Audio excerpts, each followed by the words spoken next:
Hi, everyone. Welcome to this edition. Hi, and welcome. So today we're going to be carrying on the conversation about goals. And right now, I think the most important thing that we can be talking about is not how to set a goal, because other people have done that, but what are the benefits? Why should we set goals? Like, it's not an easy thing sometimes to set a goal and then commit to the path of having that happen. And so why should we even do that? And then the second part of what we're going to be talking about is how to stay on track. So, so often we start along a path and then we get stopped. And so how do we keep going in the face of that? So, and what are the benefits of that? Yeah, and what are the benefits of that? The thing is that we're all setting goals anyway, whether we're aware of it, whether we're conscious of it, or whether we're just doing it without thinking about it. We're setting goals. Maybe your goal is just to make it through today. Maybe your goal is just the next breath. Maybe your goal is just to get out from under something. But make no mistake, those are goals. And so we have goals, whether they're short-term, mid-term, and long-term. All of us do it all the time. So we might as well get good at it. And we might as well get conscious of it. So I think I'm just going to dive right into the most important thing for me about having a goal or a vision or a purpose or a dream or whatever you want to call it, something you want to manifest in your life. And what that most important thing for me is who you become in the process. Because setting a goal or having a purpose, having something you want to create in your life is an amazing thing to do, and it changes you. Even if that manifestation never happens, who you become simply by walking that path to the point wherever you get to, you are not the person who started that journey at the beginning. And Krista said something important. Whether you attain the goal or not, you are changed by the journey. This is important because I got to say, I don't know anybody who has hit every goal all the time. I don't think it works that way. Matter of fact, most of us fail and fail and fail our way forward. If you ever watch a young child, you'll see them fail. They'll try to stand up and they'll run and fall, and they'll get up and run and fall and get up and run and fall. And that's how they learn to walk, right? That's how we learn in life. That's how the human experience is. We fail and we fail forward, or the alternative, we don't fail forward, we just fail and quit.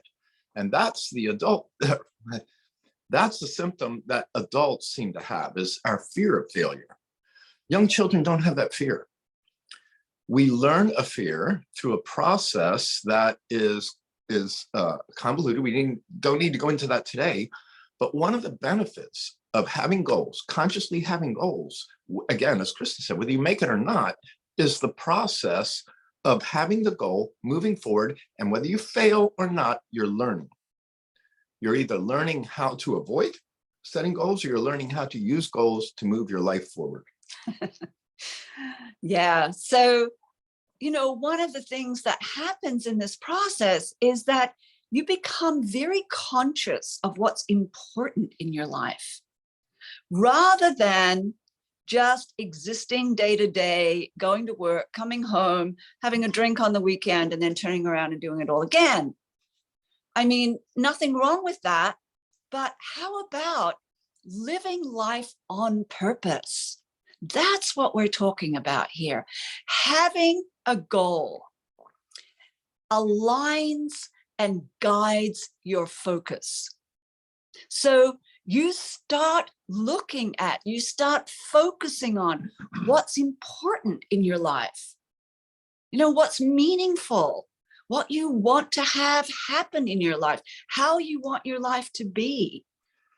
And that's important for a number of reasons. Number one is you're more likely to end up with things that make you happy by putting them as goals rather than just going, well, I'll just take whatever comes.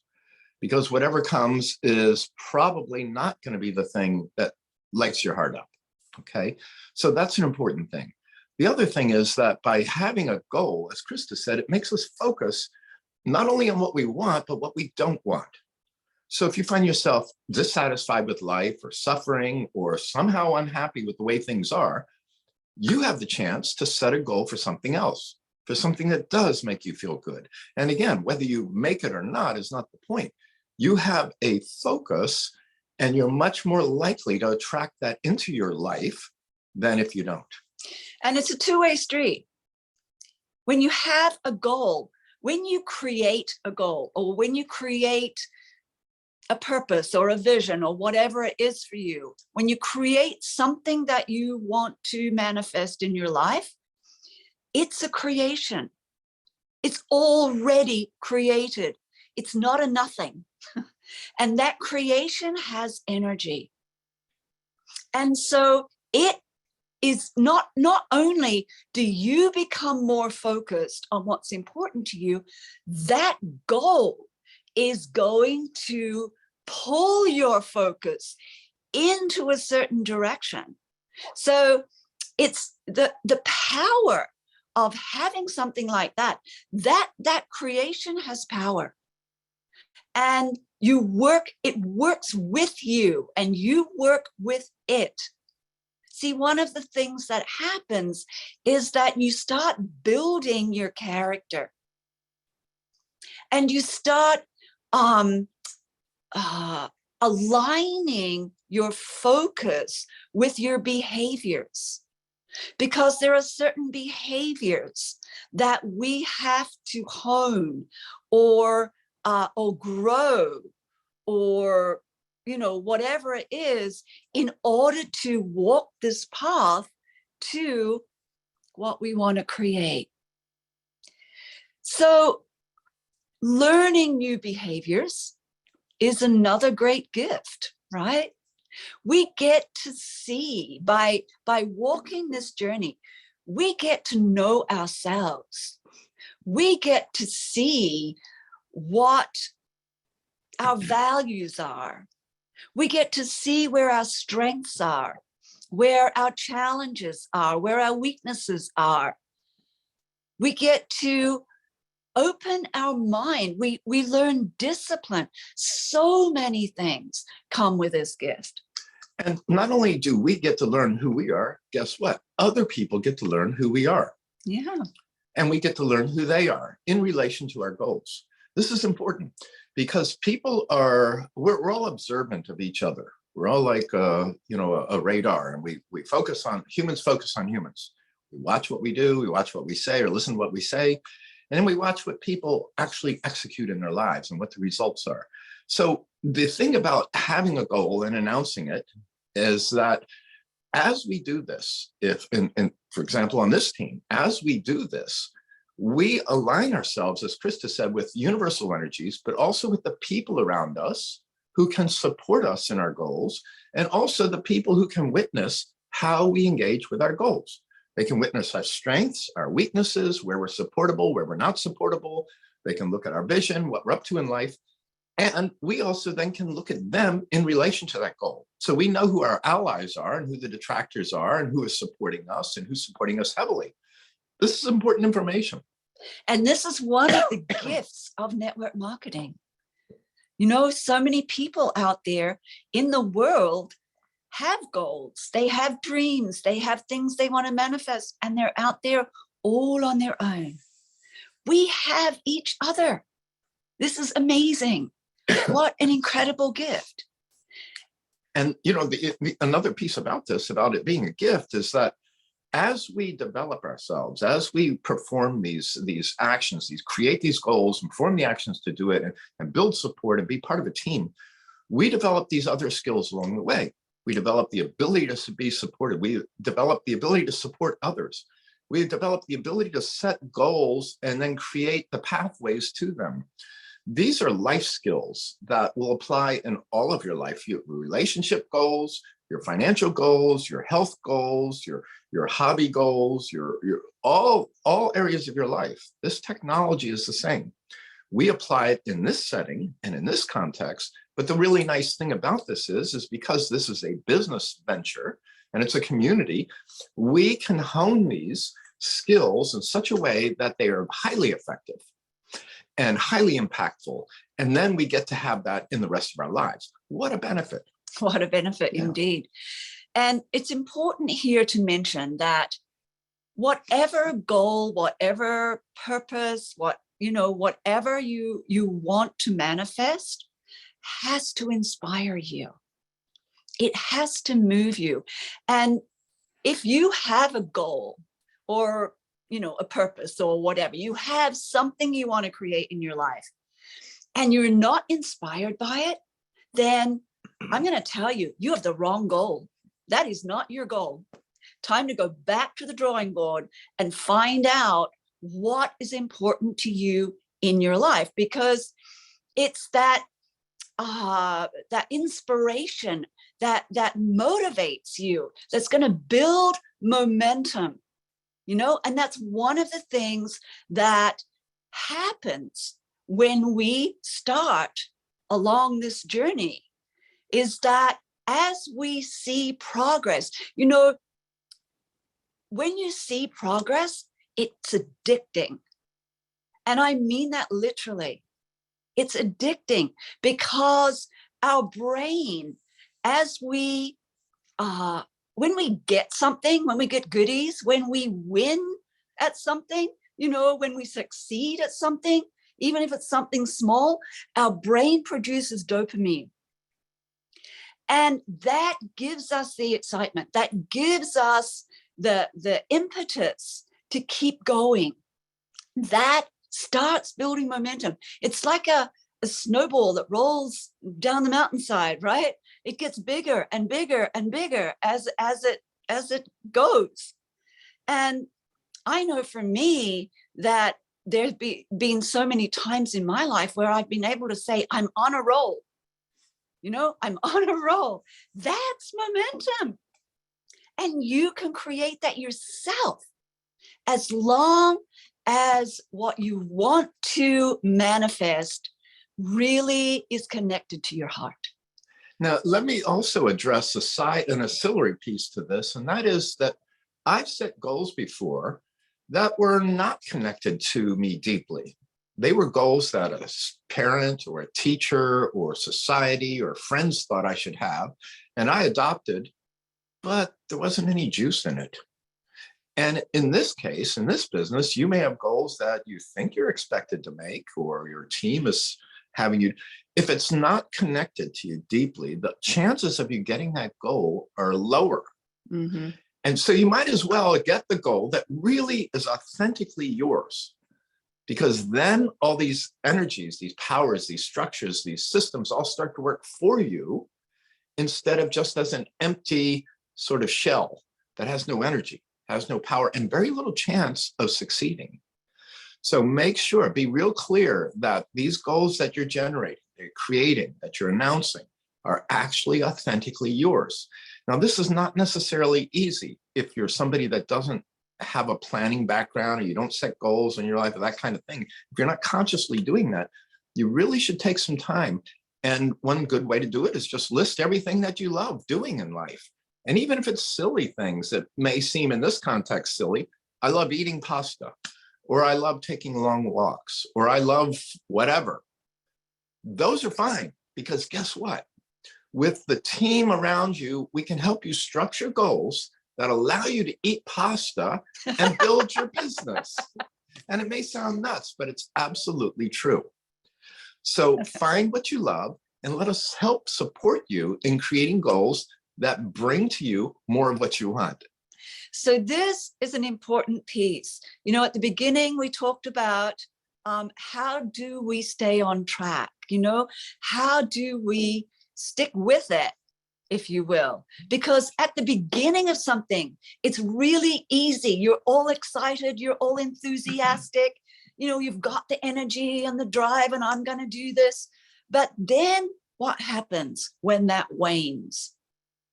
And so this piece about having something that connects to your heart is really, really important, because during those times when we feel stuck, you know, when we feel like it's too hard, or, you know, life happens, right? We need a way to get back on track. And one of the most important pieces is to reconnect with your goal, reconnect with your purpose or your vision or your dream or whatever you want to call it. And ask yourself, do I still want this in my life? And not just as a thought, but really connect with it. Like imagine, really imagine that it's already happened. Your life already is what you see in this picture.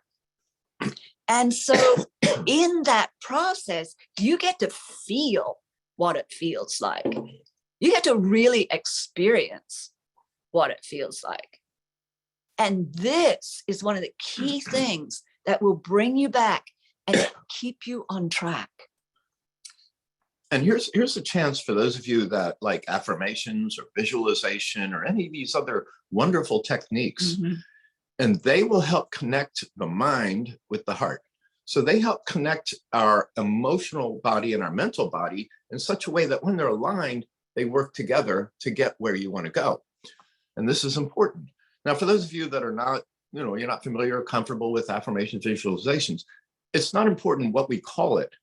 There's a strategic business, structure that incorporates this. They don't call it visualizations or affirmations. They call it a business plan, where the goal is visualized, the results are there, the strategy to get there, the resources are there, the milestones, all this is the same thing, but it's in a different package, different languaging. So, you know, whichever you're comfortable with. But what Krista's talking about is important, because if we don't tie ourselves to this goal, either because of our emotional connection or our lifestyle connection or our commitment or something, find something that's going to stick like glue. Because guess what? As we said earlier, nobody gets through this winning every time. It just doesn't happen. So we might as well get comfortable with what we call failure. And I prefer to call it just missing, just not there yet, rather than I failed. But get comfortable with it, because it's a reality. And how we handle, how we handle failure or disappointment or rejection or any of this stuff is important. Because if that is stronger than your emotional attachment or your other attachment to your goal, then guess what's going to win? It's like, which one of these do you feed? And what Chris is talking about is a daily ritual, maybe hourly ritual of reconnecting to the goal. And a good way to do it, for example, if it's a financial goal in your business, when I make $1,000 a month or a week or a day, I'm going to have this in my life. And experience what it's like to have that in your life in that moment. How will my life be different?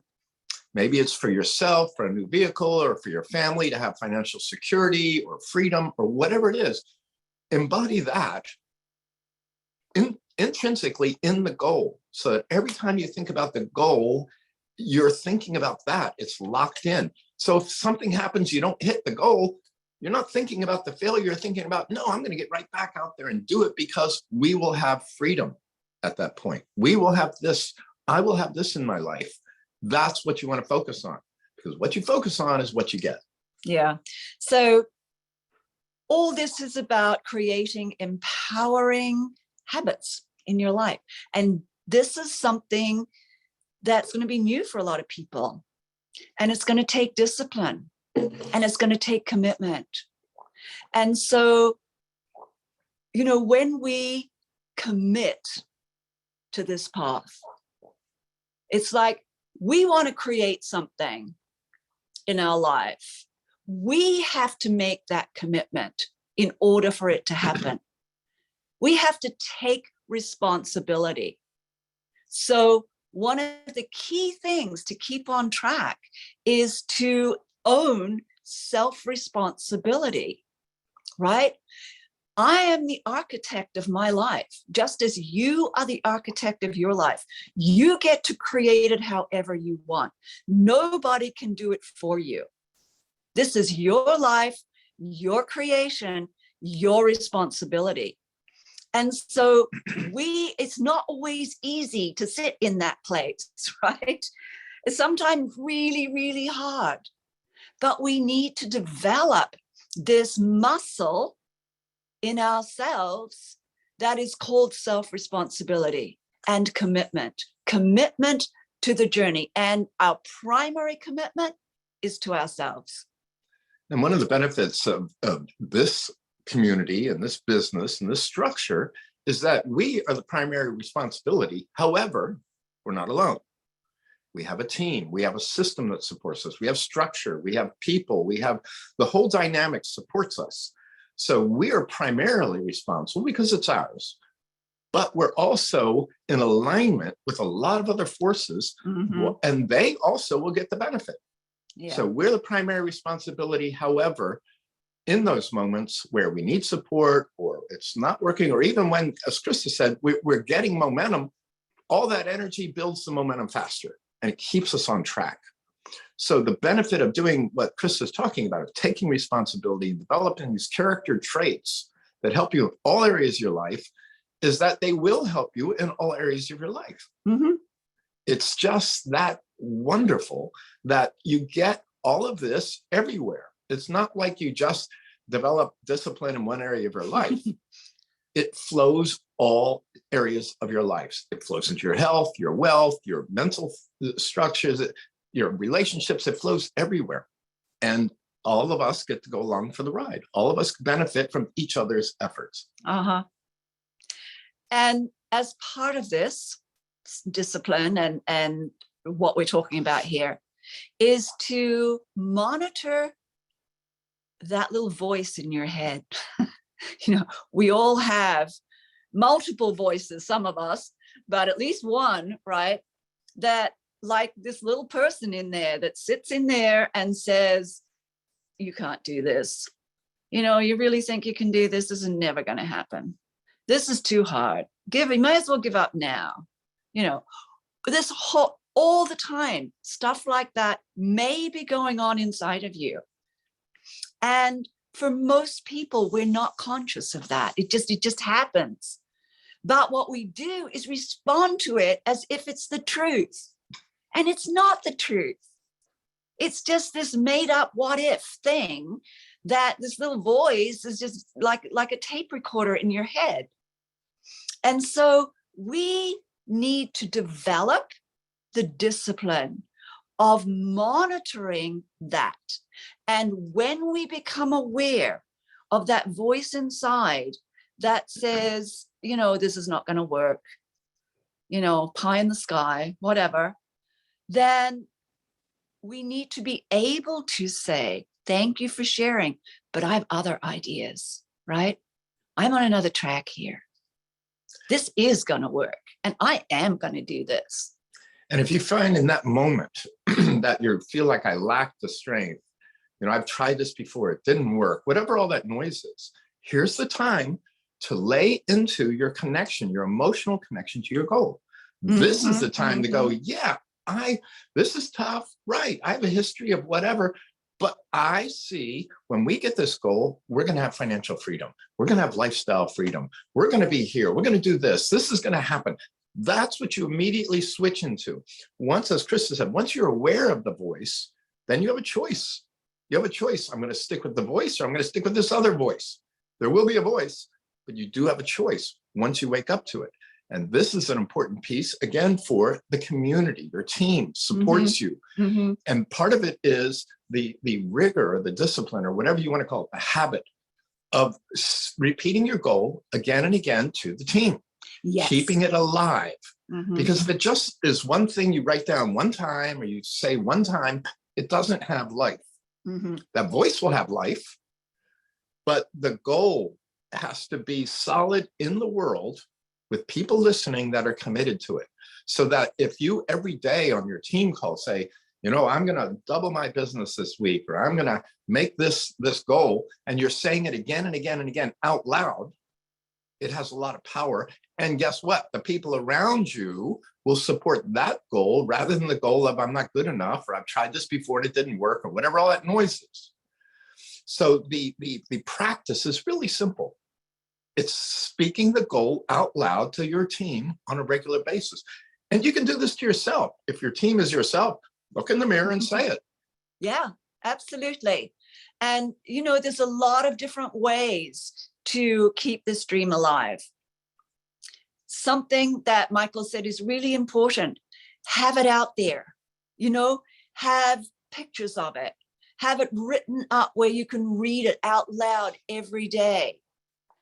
Maybe you record yourself describing it and you play it you listen to it every day. I mean, there's lots of different ways you can do this, but the important thing is to keep it, like Michael said, to keep it alive so that it is another empowering habit to actually do this as a practice every day, just like meditation every day. Having some quiet time is a wonderful, empowering practice. Going for a walk every day is a wonderful, empowering practice. Whatever it is for you that keeps you, these things that allow us to de-stress, that allow us to just have some quiet time, it brings back our focus, and it melts away some of the stress. And it's really, really vital. The other piece that I want to just again enlarge on what Michael said, we have a team, and when we do hear that voice in our head that says, this is too hard, you may as well give up now, get some support. That's what the team is here for. Talk to somebody. Let them know I'm stuck. This is where I'm at. I need some help here. What did you do when you reached this place?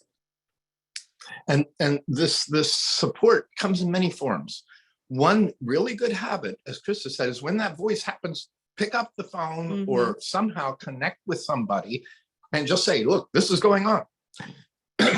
And that's really critical, because I can't trust myself. I can't trust these voices, first of all, to not be there. They're going to be there.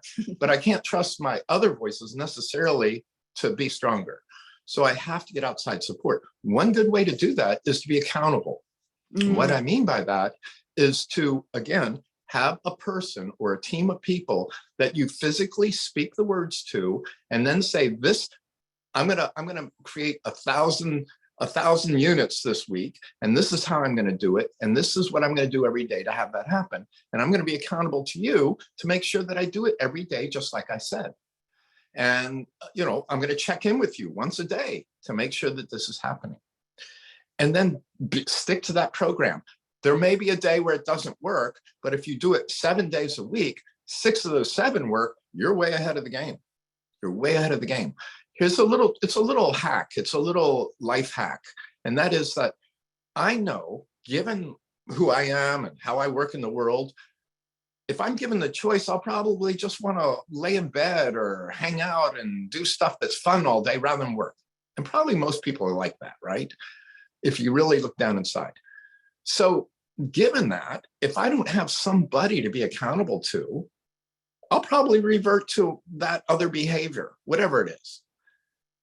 The important thing is that if I have somebody I'm accountable to, I'm much more likely to go ahead and do it, because I don't want to be embarrassed or disappoint the person by not doing what I said I was going to do. So if it's just me, I've got a habit, probably like all of us, I'll disappoint myself. I'll just go revert to the behavior that doesn't work. If it's somebody else, I'm more likely to do this one, the one that works. This is how humans are wired. We're wired to acknowledge and appreciate and impress and want to be aligned with other human beings. And we're also wired to do that thing with ourselves where we'll just let it slide. So if you know this, if this is true, then use this to your advantage.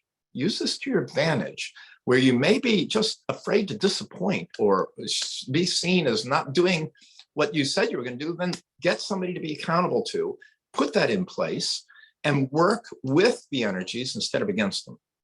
And in order to do this, we have to have a plan of action, right? How can you stay on track if you don't know where the track is? So having a plan so that when you get up in the morning, you know exactly what you've got to do today in order to get you a little bit closer to your goal. So daily actions, do something every day to get you closer to your goal. And that can even break down to what you do each hour or every 15 minutes. Get somebody on your team to help you structure your goal. If your goal is, I'm going to do this month, okay, well, what are you going to do each week? What are you going to do each day? Mm-hmm. What days are you off? What days are you working? What are you going to do during each of those work sessions? What does it look like? How do you know if you accomplished it or not? Your team can help you put all this in place if you're not familiar with how this works. And as Krista said, it's a critical component, but it's also a lot easier for you, because while you may fail in one of your tasks, an hour task, if you get 6 of the 7 hours and you got it right, that's a win. You can celebrate. Yeah. You get that dopamine rush. If you get 1 day out of 7, it doesn't work, but you've got 7 of them that work, 6 of them that work, you get the rush, you get the dopamine rush. And guess what? You're that much closer to your goal. Without this structure that Krista's talking about, it's highly unlikely.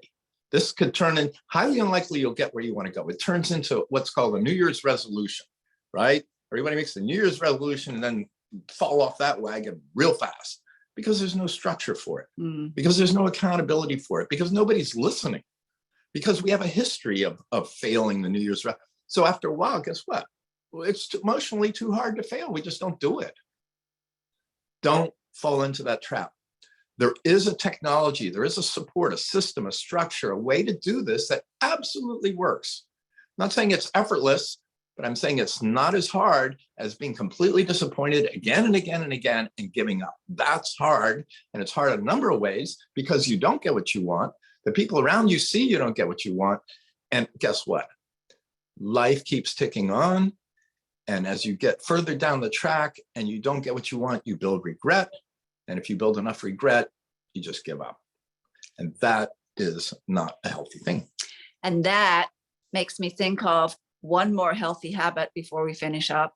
And that is gratitude.